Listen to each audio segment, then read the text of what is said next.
आजैदेखि अनसन सुरु हुन सक्छ तपाईहरुलाई मैले सूचना दिए। यतिखेर यो कार्यक्रम सक्दासाथ हामी धुमराई जानेछौं।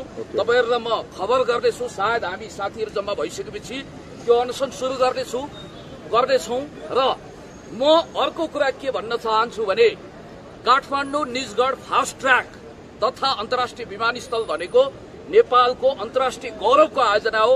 फेट चेन्जर प्रोग्राम हो, गेम चेन्जर प्रोग्राम हो। खबरदार यसलाई कसैले पनि हर्डल गर्ने कोसिस नगर्नु। 74 किलोमिटरको 5 लेनको उत्कृष्ट सड़क, एसियाकै उत्कृष्ट सड़क त्यहाँ बन्दैछ। अब त्यो ट्र्याक खोलिसक्यो, फेरि अहिले हात्ती छिरो पुच्छर अड्क्यो भने जस्तो किन पारेको? त्यसकारण म भन्न चाहन्छु खोकनावासीलाई पनि धैर्य धारण गर्नको निम्ति म भन्छु। र मैले के बुझेको छु भने त्यहाँ ठूलो षड्यन्त्र भएको छ, खेलोमेलो भएको छ। उहाँहरूले उचित मुआवजा लिनै पर्छ, दिन्छ, राज्यले पनि दिनुपर्छ, राज्यले पनि मुआवजा बढाउनु पर्छ। तर विकास निर्माणको काम म भन्छु त्यो निजगढवासीको लागि मात्रै राष्ट्रिय गौरवको आयोजना होइन, तपाईँ हामी सबैको लागि हो। किनभने 74 किलोमिटर सड़कले निजगढसँग जोड्छ र पूर्वी लिङ्क सड़कहरू पनि त्यहाँबाट सुव्यवस्थित हुन्छ। र त्यति मात्रै होइन, त्यहाँ अन्तर्राष्ट्रिय स्तरको विमानस्थल बन्दैछ। त्यो रोक्नको निम्ति मैले त सुनि त्यो बनाउनै हुँदैन। कस्तो गम्भीर र आपत्तिजनक कुरा छ। जबकि सरिता गिरी जस्ता देशद्रोहीहरूले निजगढमा अन्तर्राष्ट्रिय विमानस्थल बन्नु हुँदैन, त्यो भारतको सेक्युरिटी च्यालेन्ज हो भनेर एकातिर भन्ने, अनि एमसीसी का वाह्यात लफडाहरू त्यहाँ तेर्साएर त्यो राष्ट्रिय गौरवको आयोजना रोक्ने कोसिस गरियो भने खबरदार हामी भन्न चाहन्छौं देशव्यापी रूपमा हामी लाखौं मान्छे उतार्नेछौं र हामी कडाभन्दा कडा संघर्ष गरेर भने पनि जनताले चाहेको राष्ट्रिय अन्तर्राष्ट्रिय गौरवको निजगढ अन्तर्राष्ट्रिय विमानस्थल र फास्ट ट्र्याक सम्पन्न गर्नै छर्छौं। फेरि गौरवशाली नेपाली सेनालाई विघटन गर्नुपर्छ भन्ने एकदम खतरनाक भइस त्यहाँ सुनिएको छ। सेना विरुद्ध हिरो छ्यापिएको छ होला। त्यहाँ के भनेको पनि मैले सुनि भने भारतले अलिकति सस्तोमा बनाइदिन्थ्यो रे, अनि अहिले 2 पैसा महँगो हो त क्वालिटीको सडक बन्दैछ नि त, चाँडै बन्दैछ नि त। हो, बरु त्यो महँगो भयो भने त्यस विषयमा सरकार चिन्ता राखौं। तर त्यो सडक रोक्छु भनेर जसले देश विदेशी प्रतिक्रियावादी षड्यन्त्रकारीहरूको उक्साहट बहकाउमा त्यो काम गरिरहेको छ भनेपछि हिजो खोक्नामा आन्दोलनमा उत्रिनेहरू देशी विदेशी षड्यन्त्रवादी प्रतिक्रियावादीहरूका प्रतिनिधि हुन् हैन त? म त्यसो भन्दिन, तर कहीं न कहीं कतै न कतैबाट इन्फ्लुएन्स भएको अथवा कान फुकेको हुन सक्छ। उहाँहरूको भावना निर्दोष होला, क्षतिपूर्ति मुआवजा उचित दिइयोस् भन्ने उहाँहरूको सरकार होला। म त्यो टेलिभिजनमा अनुहार देखाउने साथीसँग पनि सिंगल डिबेट गर्न चाहन्छु। आउनुस्, कुन ठाउँमा आउने हो? हामी खोकना आउनुपर्छ कि तपाईँ यहाँ आउनुहुन्छ कि निजगढ जाने कि के? यो कुरा राष्ट्रिय गौरवको आयोजनाको विषय होइन। खोकनावासीले के आरोप लगाछन् भने त्यो सुरुङ मार्ग बनाउने क्रममा रक्षा मन्त्री ईश्वर पोखरेलले 56 अर्बको बजेटलाई 500 अर्ब बनाएर घुम पार्न खोज्नुभयो। यसमा पनि ठूलो रकम चाहिँ सेनालाई प्रयोग गरेर खाँदैछ सरकारले भनेर भन्नुभएको छ त। अब यसमा यो आफैमा एउटा झुटो मिथ्याङ्क हो। मैले बुझेसम्म त्यो योजना अलिकति कम्पेरिटिभली महँगो जस्तो देखिएको कारण के हो भने एसियन गुणस्तरको एसियाकै सबैभन्दा उत्कृष्ट सड़क मध्ये एउटा बन्दैछ। इन्डियाले बनाउन खोजेको त कस्तो हो भने उही बौद्ध जोरपाटी सड़क खण्ड छ नि हाम्रो, हजुर, बनाइन्छ अनि 1 वर्षपछि पानी सानी आएर पुरै भत्किन्छ उब्किन्छ भने जस्तो 20औं वर्षसम्म पनि खोलामा झोला हाले जस्तै सड़क योजना होल्ड गर्ने विमलेन्द्र निधिले जुन षड्यन्त्र गरेका थिए, यहाँ मलाई के लाग्छ भने मण्डलेहरू नेपाली कांग्रेसका पनि केही मान्छेहरू देशी विदेशी प्रतिक्रियावादी षड्यन्त्रकारीहरूले उहाँहरूलाई कुनै न कुनै रूपमा उक्साएको देखिन्छ। उहाँहरूको भावना पवित्र होला, निर्दोष होला। हिजोको आन्दोलनमा आउने सबै तपाईको पार्टीको कार्यकर्ता हो। म चिन्छु, नेकपाको कार्यकर्ता हो उहाँहरू सबै। सुन्नुहोस्, मैले भनिहालेँ नेकपाको कार्यकर्तालाई कांग्रेसले उचाल्यो, त्यसो भए होइन, कांग्रेसले किन्यो, आन्दोलन गर्न पठायो। म त्यसो भन्दिनँ। बहकाउमा परेको हुन सक्छ, उक्साहटमा परेको हुन सक्छ, अलिकति 2 पैसा राम्रो मुआवजा आओस् भन्ने उहाँहरूको चाहनालाई सम्मान गरौं। तर म यति भन्न चाहन्छु कि उहाँहरूले जसरी अस्वाभाविक भाषा बोलिरहनु भएको छ, यहाँ महालेखा परीक्षकको कार्यालय छ, अख्तियार छ, सम्बन्धित सरकारवाला निकाय छ, भ्रष्टाचारको विषयमा त्यसले छानबिन गर्ला। सेनाले गरेको काम कहाँ अख्तियारले हेर्छ? होइन, सेनाले गरे पनि त सेना कुनै मंगल ग्रहबाट आएको प्राणी त होइन, प्रजाति त होइन।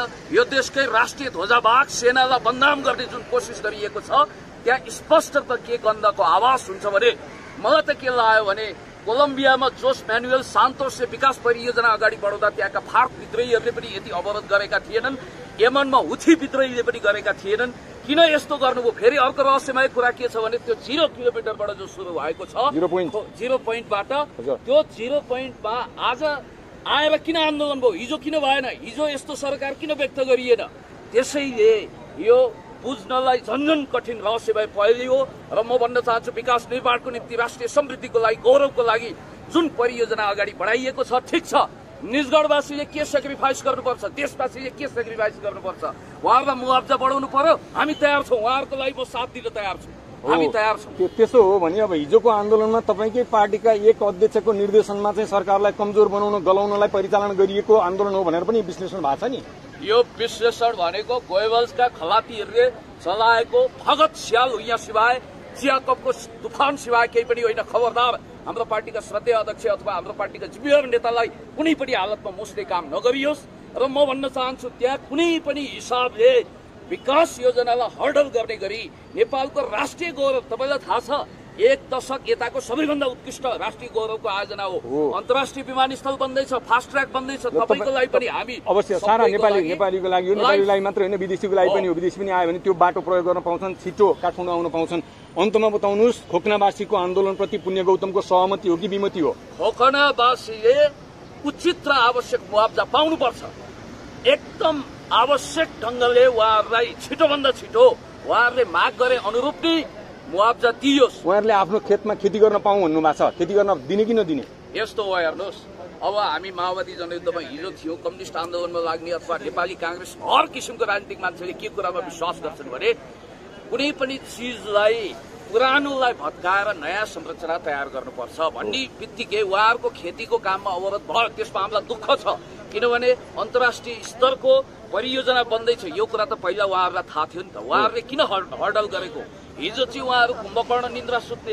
आज जब त्यो योजना परिपक्व ढंगले चल्ने भयो, सुचारू हुने भयो, अब 1-8 वर्षमै त्यो सड़क खुल्ने भयो, अन्तर्राष्ट्रिय विमानस्थल बन्ने भयो भन्ने बित्तिकै अहिले आएर अरूतिर अन्त चैतमा जन्त भने जस्तो कोइला के धन्दा घर जैला खानको धन्दा भने जस्तो यो असान्दर्भिक हिसाबले बेमौसमी बाजा उहाँहरूले बजाउनु भएको छ। यति कुरा भन्न चाहन्छु, खोकनावासी तपाईहरूलाई प्राप्त हुनुपर्ने मुआवजा आवश्यक रूपमा प्राप्त गराउनको निम्ति खोकनावासीले बेमौसमी बाजा बजाएकै कारणले गर्दा प्रहरीले लाठी वर्षाएको हो, अश्रु ग्यास वर्षाएको हो, होइन त? त्यसमा मलाई दुःख छ, त्यो दमन नहुनु पर्ने, त्यो भयो। त्यसको निम्ति मलाई पनि खेद छ।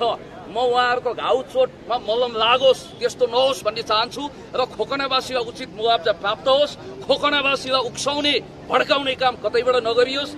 विकास निर्माणको लागि खोकनावासीले पनि केही न केही सेक्रिफाइस गर्नुपर्छ। हामी निजगढवासीले पनि गरेका छौँ, खोकना मात्रै होइन। त्यो सड़क बन्दा वरिपरि 74 किलोमिटर भित्र जसको जमिन परेको छ सबैले गर्नुभएको छ। त्यसकारणले गर्दाखेरि कुरा यति हो कि हामीले अति आवश्यक सड़क बनाउनु छ। तराईको लागि समृद्धिको लाइफलाइन, विकासको लाइफलाइनको रूपमा रहेको निजगढ काठमाडौँ फास्ट ट्र्याक यो चाँडै बनाऊ, समस्याको समाधान गरौँ। र हिजो किन भएन? हिजो यस्तो सरकार किन व्यक्त गरिएन? त्यसैले यो बुझ्नलाई झन्झन कठिन रहस्यमय फैलियो र म भन्न चाहन्छु विकास निर्माणको निम्ति राष्ट्रिय समृद्धिको लागि गौरवको लागि जुन परियोजना अगाडि बढाइएको छ ठिक छ, निजगढवासीले के सेक्रिफाइस गर्नुपर्छ, देशवासीले के सेक्रिफाइस गर्नुपर्छ, उहाँहरूलाई मुआवजा बढाउनु पर्यो। हामी तयार छौँ, उहाँहरूको लागि म साथ दिन तयार छु, हामी तयार छौँ। त्यसो हो भने अब हिजोको आन्दोलनमा तपाईँकै पार्टीका एक अध्यक्षको निर्देशनमा चाहिँ सरकारलाई कमजोर बनाउन गलाउनलाई परिचालन गरिएको आन्दोलन हो भनेर पनि विश्लेषण भएको छ नि। यो विश्लेषण भनेको गोयबल्सका खलातीहरूले चलाएको भगत स्याल हुइया सिवाय, चियाकपको तुफान सिवाय केही पनि होइन। खबरदार, हाम्रो पार्टीका श्रद्धेय अध्यक्ष अथवा हाम्रो पार्टीका जिम्मेवार नेतालाई कुनै पनि हालतमा मुस्ने काम नगरियोस्। र म भन्न चाहन्छु त्यहाँ कुनै पनि हिसाबले विकास योजनालाई हर्डल गर्ने गरी नेपालको राष्ट्रिय गौरव, तपाईँलाई थाहा छ 1 दशक यताको सबैभन्दा उत्कृष्ट राष्ट्रिय गौरवको आयोजना हो। अन्तर्राष्ट्रिय विमानस्थल बन्दैछ, फास्ट ट्र्याक बन्दैछ, तपाईँको लागि पनि हामी अवश्य सारा नेपालीको लागि हो, नेपालीलाई मात्र होइन विदेशीको लागि पनि हो। विदेशी पनि आयो भने त्यो बाटो प्रयोग गर्न पाउँछन्, छिटो काठमाडौँ आउन पाउँछन्। अन्तमा बताउनुहोस्, खोकनावासीको आन्दोलनप्रति पुण्य गौतमको सहमति हो कि विमति हो? खोकनावासीले उचित र आवश्यक मुआवजा पाउनुपर्छ। एकदम आवश्यक ढंगले उहाँहरूलाई छिटोभन्दा छिटो उहाँहरूले माग गरे अनुरूप नै मुआवजा दियोस्। उहाँहरूले आफ्नो खेतमा खेती गर्न पाउँ भन्नु भएको छ, खेती गर्न दिने कि नदिने?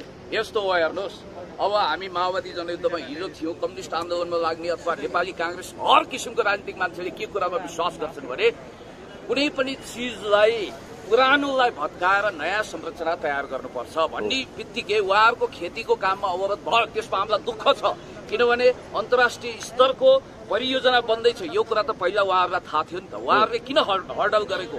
हिजो चाहिँ उहाँहरू कुम्भकर्ण निन्द्रा सुत्थे। आज जब त्यो योजना परिपक्व ढङ्गले चल्ने भयो, सुचारू हुने भयो, अब एकाध वर्षमै त्यो सडक खुल्ने भयो, अन्तर्राष्ट्रिय विमानस्थल बन्ने भयो भन्ने बित्तिकै अहिले आएर अरूतिर अन्त चैतमा जनता भने जस्तो कोइला के धन्दा घर जैला खानको धन्दा भने जस्तो यो असान्दर्भिक हिसाबले बेमौसमी बाजा उहाँहरूले बजाउनु भएको छ। यति कुरा भन्न चाहन्छु, खोकनावासी तपाईहरूलाई प्राप्त हुनुपर्ने मुआवजा आवश्यक रूपमा प्राप्त गराउनु। खोकनावासीले बेमौसमी बाजा बजाएकै कारणले गर्दा प्रहरीले लाठी वर्षाएको हो, अश्रु ग्यास वर्षाएको हो, होइन त? त्यसमा मलाई दुःख छ, त्यो दमन नहुनु पर्ने त्यो भयो। त्यसको निम्ति मलाई पनि खेद छ।